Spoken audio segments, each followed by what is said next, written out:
Selamat malam Bapak Ibu, saudara-saudari yang terkasih. Bertemu kembali dalam persekutuan doa Jumat malam. Mari kita siapkan hati kita untuk masuk dalam persekutuan doa. Kita masuk dalam saat teduh sejenak.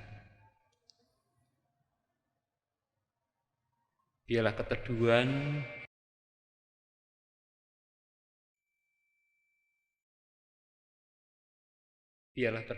menghadirkan Tuhan di tengah-tengah kita.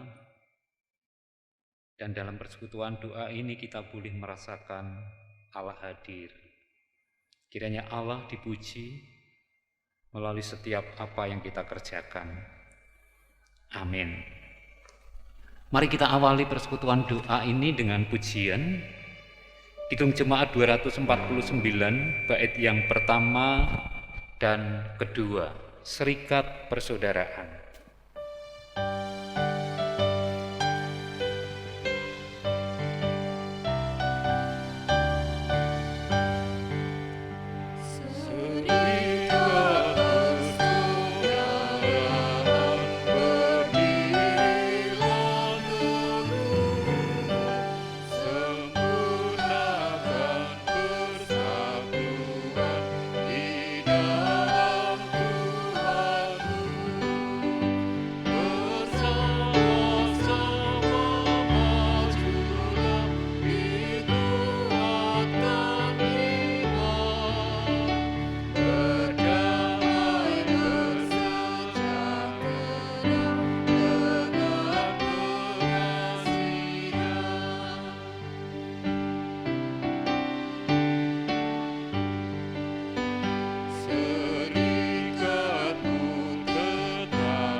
Mari berdoa.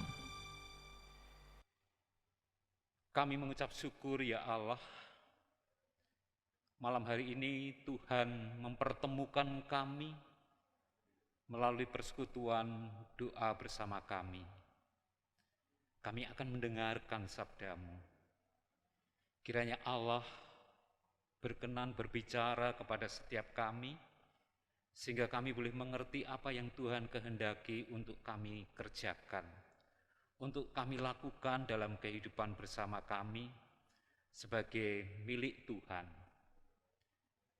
Bersabdalah ya Tuhan, kami siap untuk mendengar. Amin.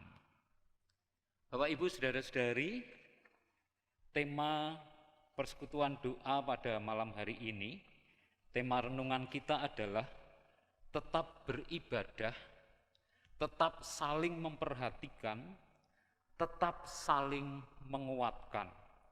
Tetap beribadah, tetap saling memperhatikan, tetap saling menguatkan.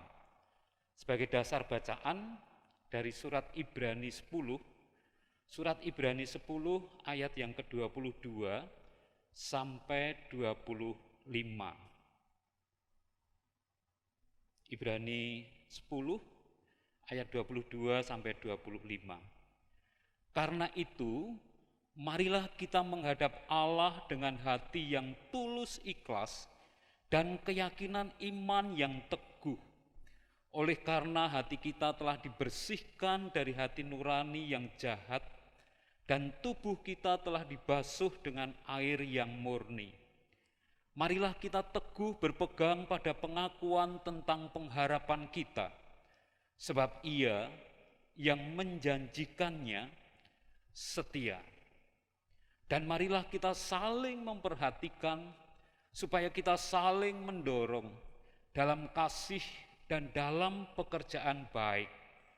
Janganlah kita menjauhkan diri dari pertemuan-pertemuan ibadah kita, seperti dibiasakan oleh beberapa orang, tetapi marilah kita saling menasehati dan semakin giat melakukannya menjelang hari Tuhan yang mendekat.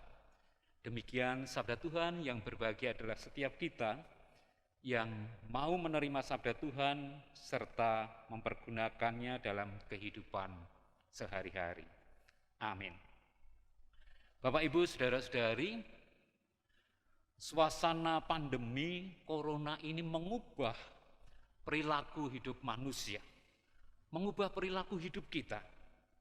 Manusia sebagai makhluk sosial yang jati dirinya harus serawung, bergaul, berubah.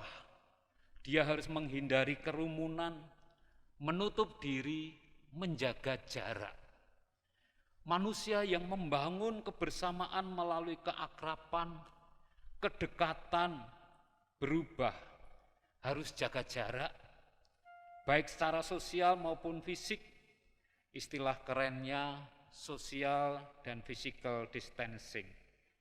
Manusia yang membangun kehangatan hubungan dengan senyum dan bersendaguro dalam suasana guyub, berubah, harus pakai masker. Waktu secukupnya saja, jangan lama-lama berbicara, apa yang perlu saja dipercakapkan. Karena demi kesehatan dan pencegahan pandemi ini, kita harus mau dan taat melakukan perilaku hidup baru. Mau tidak mau, kita harus menjalani hidup yang disebut dalam istilah normal baru, new normal. Lalu bagaimana dampaknya bagi gereja? Gereja sebagai kehidupan bersama religius juga diperhadapkan dengan situasi yang sama dengan yang lain. Gereja diperhadapkan situasi yang sama. Harus menghindari kerumunan, harus menjaga jarak, harus memakai protokol kesehatan. Sebagai bagian dari gereja, sebagai bagian dari masyarakat, kita harus menjalankan protokol kesehatan yang berlaku untuk semua. Kita harus menjadi contoh, memperlakukan protokol kesehatan dengan sebaik-baiknya. Karena itu orang percaya harus menghindari kerumunan secara fisik yang ditunjukkan dalam ibadah ragawi dan persekutuan-persekutuan yang menghadirkan banyak orang, lebih dari 15. Gereja kita masih memperlakukan ibadah online. Kita menghindari kerumunan yang berpotensi menularkan, menjadi sumber klaster. Warga gereja juga tidak dapat berkunjung secara intens untuk dapat saling memperhatikan secara fisik karena harus menjaga jarak. Warga gereja tidak bisa lagi memperlihatkan kehangatan dengan senyuman, keakraban melalui kedekatan fisik. Karena setiap warga gereja dalam perjumpaannya juga harus pakai masker dan membatasi waktu dan diri. Bagaimana gereja sebagai persekutuan, sebagai kehidupan bersama mensikapi situasi seperti ini? Di tengah-tengah situasi kehidupan bersama yang mengalami kemerosotan dalam segala bidang kehidupan, kesehatan, ekonomi, sosial kemasyarakatan, sehingga pandemi ini kemudian sering disebut dengan bencana. Di tengah-tengah situasi yang demikian, kita sebagai orang percaya, kita harus berpikir positif. Ada berkat Tuhan di tengah situasi yang sulit. Ada berkat Tuhan di balik bencana, ada rencana Tuhan untuk masa depan kita bergereja. Untuk dapat melihat peristiwa ini sebagai berkat, kita harus mau memperbaharui cara pandang kita bergereja. Kita harus memperbaharui cara pandang kita bergereja. Yang pertama adalah memahami ibadah sebagai bentuk persekutuan orang percaya untuk merayakan kehadiran Tuhan. Ibadah adalah persekutuan bersama orang percaya untuk merayakan kehadiran Tuhan yang bukan hanya bersifat ragawi, tetapi lebih kepada rohani. Dalam sebuah lagu anak-anak dikatakan di sana, roh kita dipersatukan dengan roh Tuhan. Jadi melalui ibadah-ibadah bersama kita dalam bentuk online, kita sedang merasakan roh kita dipersatukan. Roh setiap warga gereja GKJ Tlogosari dipersatukan Tuhan di dalam rohnya. Dan karena itu ibadah itu kemudian bermakna kita merayakan kehadiran Tuhan di rumah kita masing-masing dalam ibadah kebersamaan. Rumah kita yang sehari-hari hanyalah rumah, pada saat minggu menjadi rumah Allah, di mana puji-pujian diperdengarkan, di mana firman Tuhan dinyatakan, dan itu adalah berkat yang luar biasa. Di tengah-tengah situasi yang sulit, rumah setiap orang percaya menjadi gereja Tuhan, menjadi rumah Tuhan, di mana Tuhan dipermuliakan. Melalui ibadah online, kita dipersatukan dan dipersekutukan sebagai gereja. Bahkan kita dapat dengan mudah melakukannya. Kita tidak lagi harus pergi mengambil jarak, kita dapat melakukan di rumah kita masing-masing. Kedua, gereja sebagai persekutuan yang saling memperhatikan dan melayani. Ibrani 10 ayat 24. Dan marilah kita saling memperhatikan supaya kita saling mendorong dalam kasih dan dalam pekerjaan baik. Salah satu bentuk perhatian kita kepada saudara dan sesama kita adalah membawa dan menyebut nama mereka dalam doa-doa kita. Ketika kita tidak dapat bertemu secara ragawi, kita dapat memperhatikan dan bertemu melalui doa-doa kita. Luar biasa, dalam situasi yang sulit, rumah-rumah orang percaya, rumah-rumah warga gereja menjadi rumah doa. Menjadi rumah doa, di mana saudara dan sesama disebut di dalam doa. Selanjutnya doa itu harus dilakukan, harus diikuti dengan aksi.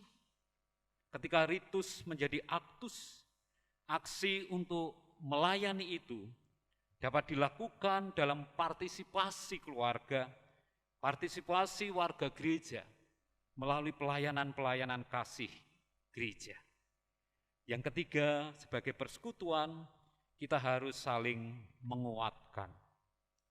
Dalam era teknologi komunikasi yang luar biasa maju, dalam sekejap kita akan memperoleh banyak informasi, berita sakit, berita kesusahan, ada saudara yang berduka karena ditinggal oleh yang dikasih, ada jemaat yang sakit, cepat sekali kita terima.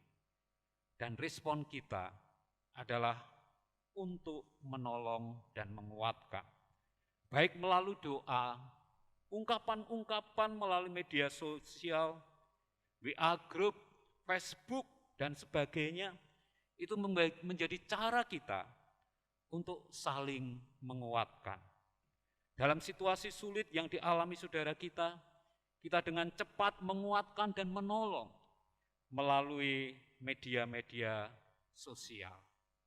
Ketika ada saudara kita yang sakit, dalam hitungan detik, semua anggota grup menyampaikan, turut mendukung dalam doa, cepat sembuh, dan itu menghibur dan menguatkan. Melalui ungkapan-ungkapan dalam medsos, dan kemudian dilanjutkan dengan tindakan konkret selanjutnya. Bapak, Ibu, saudara-saudari yang terkasih, inilah berkat yang tersembunyi dalam situasi yang sulit. Dalam situasi sulit, gereja malah menjadi semakin solid. Dalam situasi sulit, mari kita semakin menjadi solid. Tuhan memberkati. Amin. Mari kita berdoa. Kami mengucap syukur ya Tuhan untuk firman-Mu, dan firman-Mu kiranya menguatkan kami semua, memperbaharui hidup kami, sehingga di tengah-tengah situasi pandemi ini, persekutuan kami tidak semakin kendor, ibadah kami malah semakin kuat, karena setiap rumah kami menjadi rumah Tuhan, menjadi gereja, di mana Tuhan mempersatukan kami, semua warga gereja secara roh, bersama-sama dengan roh Tuhan yang hadir di tiap-tiap rumah tangga, yang hadir di dalam tiap-tiap rumah yang menyelenggarakan ibadah.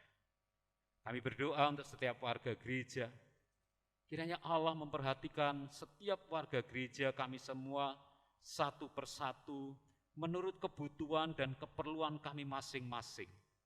Pakailah kami untuk mau saling memperhatikan, saling menguatkan, sehingga ketika ada saudara kami yang berkekurangan, kelebihan kami mampu mencukupkan kekurangan mereka, dan kelebihan mereka akan mencukupkan kekurangan kami. Ketika ada saudara kami yang berduka, kiranya kami dimampukan untuk menghibur. Kiranya kami Tuhan pakai sebagai tanda kehadiran Tuhan, terlebih dalam situasi yang sulit ini. Jadikan hati kami hati yang penuh belas kasih, sehingga kami dapat memperhatikan satu dengan yang lain, kami dapat melihat kebutuhan sesama kami, dan kami belajar mencukupkan kebutuhan mereka.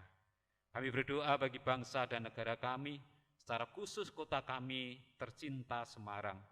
Tuhan menjaga bangsa dan negara kami, Tuhan lindungi kota kami dalam situasi pandemi ini.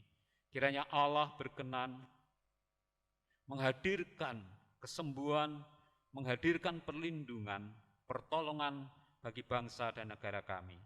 Inilah doa kami di dalam nama Tuhan Yesus Kristus, Tuhan dan Juru Selamat kami. Amin. Sebagai penutup, kita akan menyanyikan Kidung Jemaat 249, tapi sebelumnya izinkanlah terima kasih untuk perhatiannya. Tuhan memberkati setiap kita. Amin. Pujian penutup Kidung Jemaat 249 bait yang ketiga.